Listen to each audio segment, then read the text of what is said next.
All right, so I want to talk about this tweet from Zuby Music. Now, he makes a very good point, so I'll read it and then I'll talk about it. He says the biggest weakness of conservatives, or I would say a better way of putting it is people who aren't on the left, is that they always allow progressives to control the language. And by progressives, again, it's people who are pretty far to the left. Lefties are always introducing new words and redefining old ones. Once you cede linguistic territory, it's just a matter of time until you cede ideological territory. And it's a very good point, and it's something that we really, really need to wake up to, because why do we let them do this? Because most of what they're doing, there's no reasoning for it. Like, there's no reasoning for it whatsoever. Because most of it's just BS. Now, this is one of the many reasons why, especially in Canada, the left wins. Now, if all things being equal, the left, the Democrats, the Liberals, the NDP, um, should get destroyed in elections, like absolutely destroyed. But how, and it's for the simple reason that they have no morals, they have no ethics, they have no real values. They're, how they get elected is, we're going to give away free stuff, and we're going to censor and demean and degrade anybody who disagrees with us. We're going to call you mean names, which are slowly losing their value or their meaning, but it may be too late anyway. So that's the problem with it, is that we need to push back against that kind of stuff, because I think pretty much anybody who isn't on the left, and I've heard countless people say this both online and in person, is that when the left, when you're accused of being racist or sexist or any ist or ism or whatever, most of the time it means it's the opposite. Like, most of the time, at least that's what I've heard from people. Like, Dave Rubin put it a good way, who's a gay former, lefty, now more of a moderate, right, center right guy, who's someone, again, I like to follow, not because I agree with everything, but I think he's a sane person. But he said, yeah, like, he literally said, I don't know if these were his exact words, but something along the lines of, when I hear someone being accused of being racist, it makes me more likely to want to look into them and get and talk and learn about their ideas, because 99.9% of the time, they're not racist, and they're probably just coming up with some hard facts that the left doesn't like, and because they can't deal with it through actual realistic debate, they resort to calling you names, because it makes no sense whatsoever that, if the left actually cared, and actually, sorry, if the left actually had a way of debunking and proving you wrong, they would just do it. They would, because why call you racist when you can definitively prove them wrong? Because if you're on, everybody knows who isn't on the left that accused of being racist is just a confession of not being able to win the debate. Like, it's just a confession. So that's the problem with that kind of stuff. The other thing is, like, the whole um, forcing people to change the way they talk and all this kind of stuff. And this is why the conservatives, especially in Canada, are so poor right now. Now, they are having a leadership race right now. I do hope that they can come up with someone that's half decent. Not because I'm big on them right now, but if they can get a leader who can push back and bring the conservatives back into at least somewhat relevantness, I would consider supporting them. Not, like I say, not because I agree with them, but because the alternative is socialism. Like, this is the thing about the people who say, "Oh, I would never vote conservative," and it's not that I don't completely understand where they're coming from. The problem is, right now, the alternative is literal socialism, and if they can get this gun ban through, it's going to be authoritarian socialism at some point.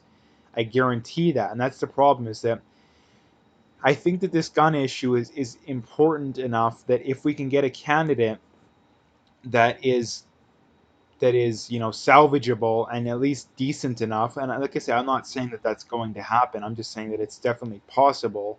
That would be enough to tacitly support them. Now, the problem is that I still don't think they're going to get elected, pretty much no matter what they do, because immigration has been so high, and schools and universities are so biased to the left that they have such an unfair advantage in those aspects that it's almost impossible to beat them. And that's why I don't think a conservative majority, or let's just say it, a non-leftist majority government, maybe even minority government, will ever exist again in Canada. I don't believe that. It is possible, and I think the only way that it's possible is if we have a massive economic reset, in that people finally either wake up to the fact or are forced to wake up to the fact that we can't just keep running massive deficits year after year after year, because it doesn't work. And if it does work, why not more? Why not give everybody $1 million? If massive deficits work, just give everybody $1 million. Why not? Well, because they don't work, and for the simple reason that you just devalue the money supply. You just devalue it.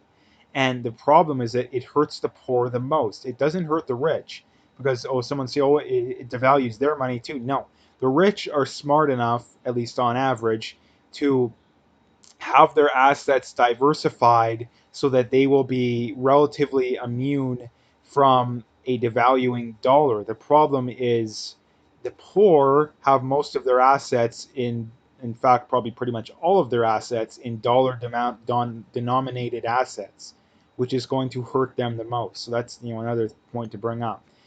Uh, and that's, like I say, that's the main point of the video being, is that the conservatives and anybody who's not on the left, which includes centrists — I always rag on centrists, not because they're the worst thing in the world, but because they're a group of people that likes to just blindly not take sides no matter what. I'm not saying you should always take sides. It's not the solution. The problem is that you have to take sides when one side is clearly right, which is something that I really can't stand about centrists. Because most of the ones I've found are, like I say, they're people that just blindly don't support either side. And by blindly not supporting either side, you're defaulting to the side that's winning.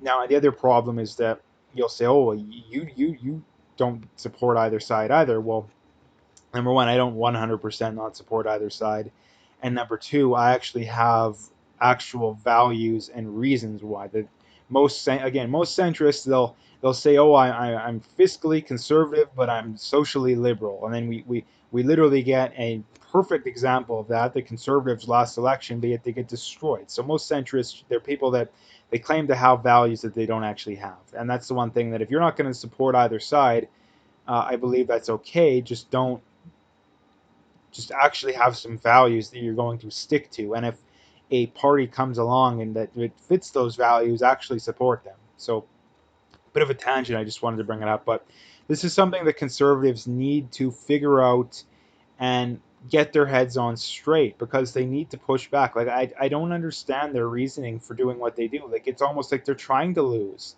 Like, seriously, it's almost like they're trying to lose. And they definitely have their work cut out for them. I'm not saying it's an easy win, but you look at the other countries around the world, what has worked for right-wing governments?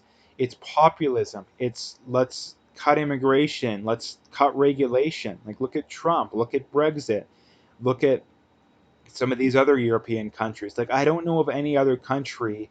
I mean, even Brazil. Look at Bolsonaro.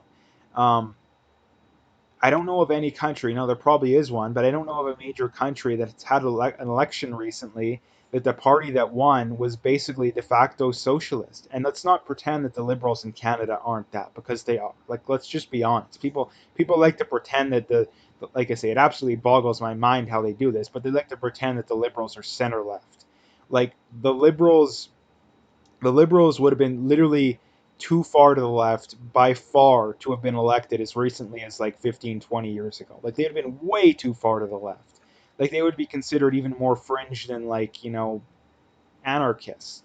But because the political landscape has shifted so much, that's where we're at today. And that's where we're at because they've got so many people reliant on them. They have the media bought off, they have the universities and the public schools bought off, which means they can do pretty much whatever they want. Like, pretty much whatever they want. And that's the big problem when it comes to this kind of stuff. So anyway, the solution to it is just to stop allowing them to control the language. Like, just don't buy into them.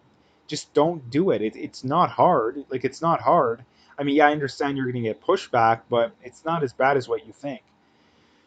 So that's the solution. Like I said, the other solution is to actually have some balls. Like, actually have some balls. And that's the one thing that the biggest problem with the conservatives in any non-leftist government is that what beats the left is to actually have balls. And the conservatives in Canada just refuse to do that. So anyway, if you like the video, make sure to hit that like and subscribe.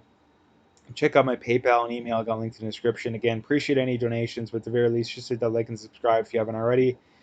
And last couple things, as always, check me out on Twitter if you haven't already, and check me out on BitChute if you haven't already. All the links are in the description, so you can find them all there.